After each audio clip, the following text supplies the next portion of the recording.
Saudações aos amigos da TV Amergues, nós fazemos votos de muita paz. Hoje nos cabe compartilhar algumas reflexões sobre a relação que existe entre os conceitos junguianos sobre a sombra e a persona, sob a ótica da mentora Joana de Ângeles. Vamos relembrar.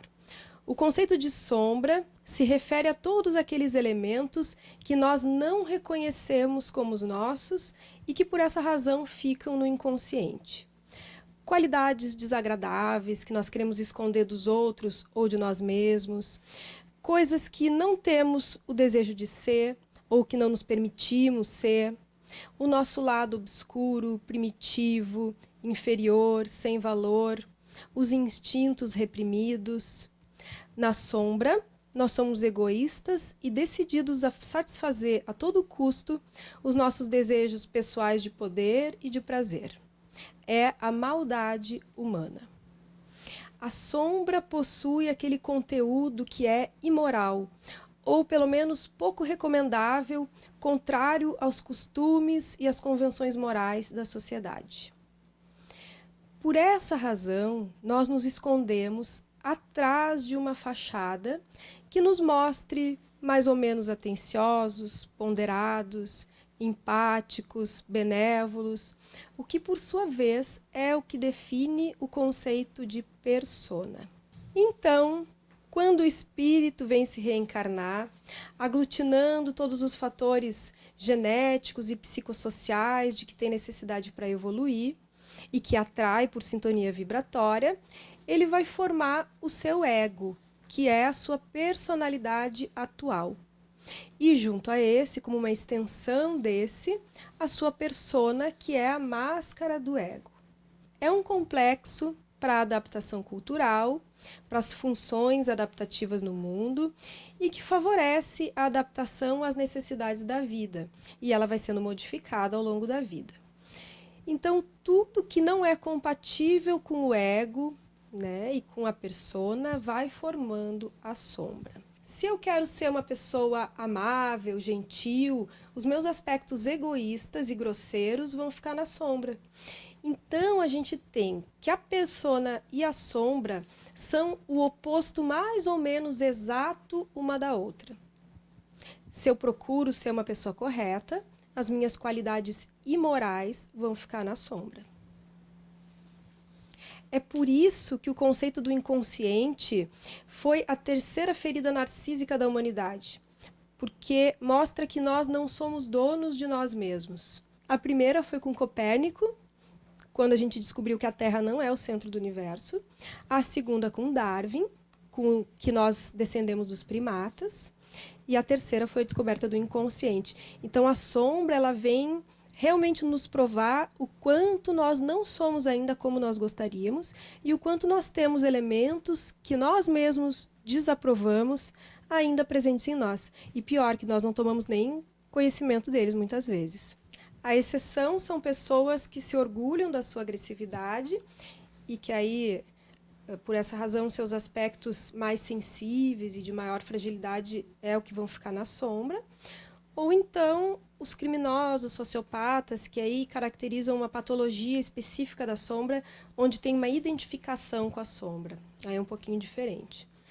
Mas o ego utiliza, então, a persona para se relacionar, que são essas máscaras sociais, que muitas vezes acabam encobrindo os aspectos sombrios que o próprio ego rejeita, que o próprio ego nega e que muito provavelmente vai projetar nas relações de muita atração ou de muita repulsão que estabelece no seu entorno relacional. Então, a sombra costuma ser projetada nos outros. E nós podemos identificar isso quando a pessoa, por exemplo, fica extremamente irritada diante de um comportamento específico de outra. Ou então, aí a gente pode ver um possível sinal da projeção da sombra. Lembrando sempre que há uma mistura, há sempre um gancho no outro. A pessoa projeta no outro, mas o outro tem alguma característica também muito semelhante àquilo que está sendo projetado. Por isso que é difícil de ver o que é de uma pessoa e o que é de outra, porque fica misturado. Mas sempre que provoca uma reação emocional muito intensa, nós podemos dizer que há alguma coisa daquela pessoa que está envolvida, que está tendo eco, que está sendo projetado. Como, por exemplo, a gente tem aquele machão que fica muito irritado diante da presença de um casal homossexual. Do ponto de vista psicológico, a gente pode dizer que aquela pessoa fica... E nós, infelizmente, nós temos muito isso na nossa sociedade, ainda bastante homofóbica, mas a gente pode entender que aquele machão que se irrita, na verdade, se irrita por não saber lidar com as próprias fantasias homossexuais inconscientes. Ou então a gente pega, por exemplo, uma mulher que se irrita com o cabelo verde de outra e que, na verdade, pode estar invejando uma capacidade dessa outra de autenticidade, de uma coragem de se expor de uma maneira que não é convencional, estabelecida pela sociedade. Então, a pessoa se irrita. É diferente da pessoa simplesmente pensar diferente. Eu gosto de pintar meu cabelo de loiro, de castanho, de preto, não gosto do verde, mas tudo bem. Não, se aquilo provoca uma reação, aquele incômodo, então a gente nota que tem algo daquela pessoa que está sendo mobilizado também. Ou, por exemplo, a senhora puritana que se irrita, que se incomoda intensamente de ver a moça de saia curta, de batom vermelho, porque no fundo teria o desejo de estar ali de saia curta também, mas não se permite, e não se permitindo projeta esse desgosto naquela outra que provoca esse incômodo.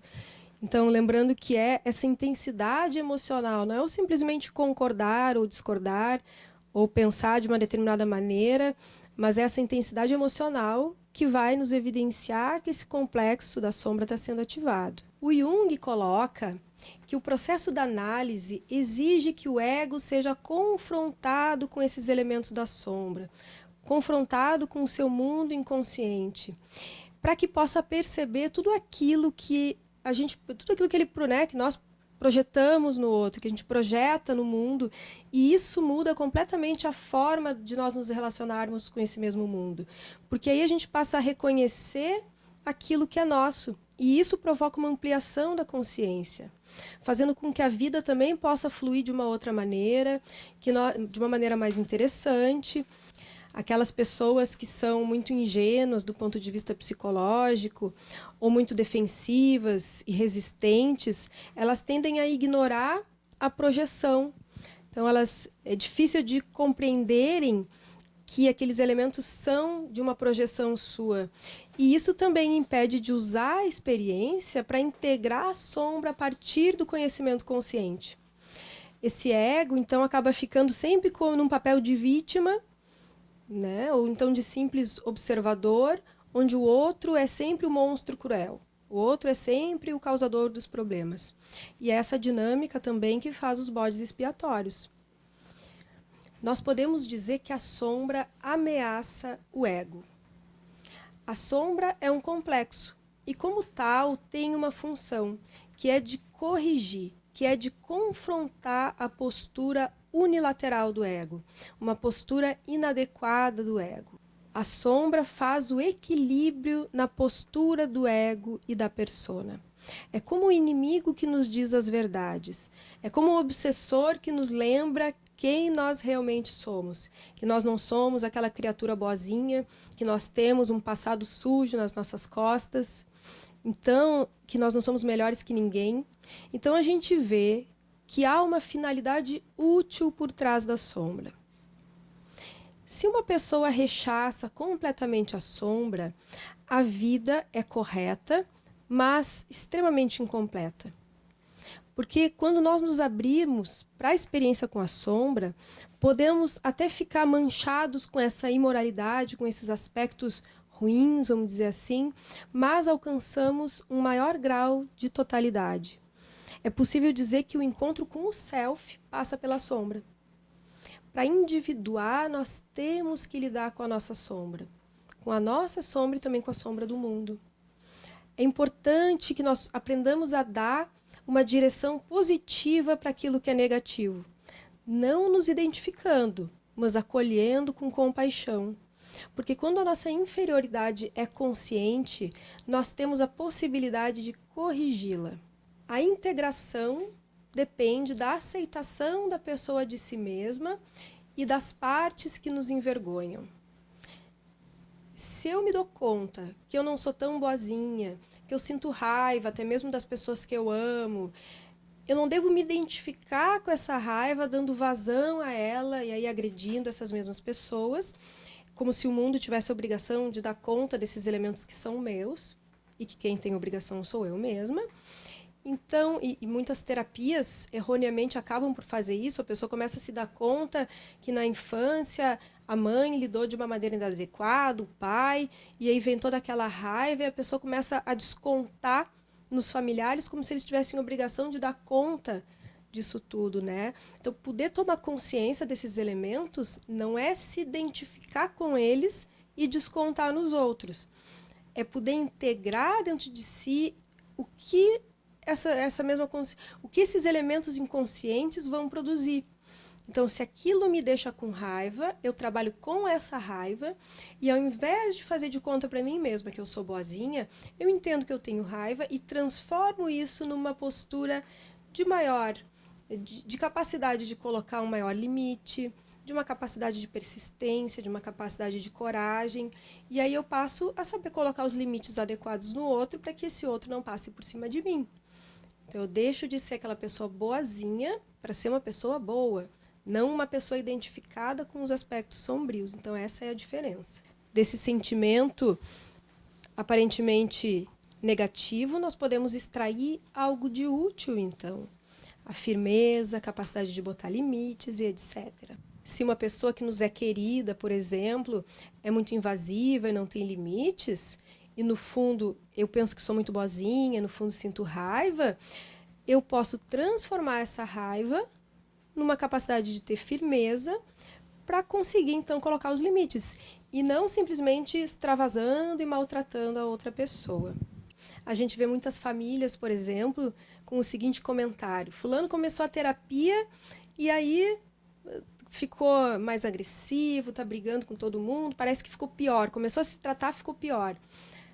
Ok, às vezes no começo, por estar mexendo muito com as emoções, com as questões mais profundas, pode aparentemente ter uma certa piora, mas o que não pode é ficar preso nisso.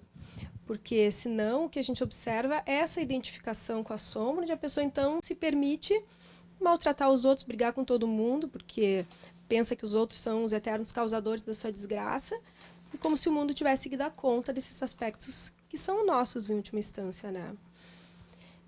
E um outro aspecto importante é que nós ainda temos aquela ilusão de que eu sou bom porque eu não faço mal. A sociedade é cheia de pessoas boas que não fazem nada por ninguém. E a gente precisa, então, fazer essa reflexão a respeito do bem. Não basta não fazer o mal. Para ser bom, nós precisamos fazer o bem. Dar direção positiva para aquilo que é negativo. Não se identificar com a sombra, nem se deixar levar por ela. Acolher com compaixão o nosso lado difícil, porque senão a gente acaba por somar nas imensas fileiras daqueles espíritas que não têm raiva, mas têm gastrite. Não tem ódio, não tem ressentimento, não tem mágoa, mas tem dor de cabeça, enxaqueca. Então, que nós possamos realmente olhar para esses nossos elementos internos, acolhendo com compaixão e dando o curso devido a tudo isso. Mas o que nós podemos fazer com esses elementos presentes na sombra, né? Extraindo o que há de positivo também nas máscaras que nós precisamos usar para lidar com o mundo? Primeiramente, é importante nós nos darmos conta que não vamos resolver tudo numa única encarnação. E que precisamos suportar as nossas partes difíceis sem nos identificarmos com elas. Integrando os opostos, que o ego não resolve, ele só administra, porque a solução vem do self, do nosso eu mais profundo, da nossa essência divina. E que o mundo não tem que dar conta do que é meu. Eu preciso me ocupar das minhas questões, mesmo que inicialmente eu não saiba muito bem o que fazer com isso. No processo de análise, muitas vezes a gente acaba por reconhecer a nossa sombra projetada no outro, o que gera uma certa tensão entre o nosso eu consciente e o nosso inconsciente. E essa tensão, ela gera um certo desconforto, o que faz, muitas vezes, com que nós acabemos por acionar o que a gente chama em psicologia da resistência. Porque o nosso psiquismo ele tem uma tendência a se manter funcionando num mesmo estado de inércia, vamos dizer assim, de se manter naquele mesmo estado. E quando a gente começa a propor uma mudança, acaba gerando um certo desconforto. Eu lembro, por exemplo, de uma situação que eu atendi, onde a pessoa, a partir de um certo momento da sua análise, começou a faltar sessões. E, inicialmente, fazendo um processo de psicoeducação, como a gente chama, que é podendo explicar mais ou menos como é que funciona, os aspectos do inconsciente, que mesmo a gente querendo ir para uma análise ou querendo fazer alguma coisa, às vezes nós temos razões inconscientes que pensam exatamente o contrário. Então, se por um lado eu quero, por outro lado eu não quero, mesmo que eu não saiba. E aí a gente foi identificando que aquela pessoa podia também estar não querendo ir. Aquela pessoa não acreditou muito quando eu falei, mas enfim, fomos observando. Eu sugeri que quando acontecesse de novo, a pessoa procurasse observar que pensamentos vinham em mente na hora em que tomava a decisão de fazer outra coisa, ou de que não dava mais tempo, a razão, seja lá qual fosse a razão de não ir na sessão de análise daquele dia. Porque ela sempre trazia desculpas bem racionais e bem coerentes. Então, nunca era por uma razão, sempre tinha alguma razão coerente para aquela falta. Mas, aos pouquinhos, a pessoa foi identificando, não, realmente, o pensamento que vinha naquela ocasião é de que não tinha muito assunto para levar na análise naquele dia, ou então não tinha nenhum elemento importante do seu relatório semanal para levar na análise. E aí a gente pôde ver que justamente nas sessões em que não tinha um assunto prévio determinado, naquelas sessões a gente acabava por aprofundar bastante aspectos do seu psiquismo e que estava brotando uma certa resistência para não mexer naqueles aspectos. Então, tomando posse desses elementos, entendendo que é por isso que está movendo forças para não querer ir na sessão de análise, por exemplo, isso é só um exemplo, a pessoa consegue, então, tomar uma decisão mais completa. Bom, eu quero ir ou não quero, porque senão a decisão ela é de um processo inconsciente, que nós não tomamos nem conhecimento daquilo. E muitas das nossas decisões, dos diversos assuntos que permeiam as nossas atividades no dia a dia, elas são feitas assim, sem que nós tomemos conhecimento das razões que nos levam a decidir por isso ou por aquilo. Então, encontrar o autoconhecimento, poder identificar essas forças contrárias que atuam dentro de nós, é muito importante nesse sentido. O Jung dizia que todo fenômeno mental tem a sua razão de ser, e que nunca é ao acaso, sempre as coisas têm uma relação entre si. Por exemplo, se eu estou varrendo a minha casa e vem uma determinada música na cabeça, esse contexto, a música que veio na cabeça, o ato de estar varrendo a sala, tudo isso tem uma relação entre si. O sonho que eu me lembrei no exato momento em que eu estava no jardim regando uma folhagem, tem relação com o contexto, com o jardim, com a folhagem, e tudo isso vai nos ajudando a entender os símbolos de que a psique se utiliza para nos mostrar uma realidade que é muito mais ampla do que nós enxergamos. Desejamos a todos, então, muita paz, que Jesus nos envolva e até breve para novos estudos e novas reflexões.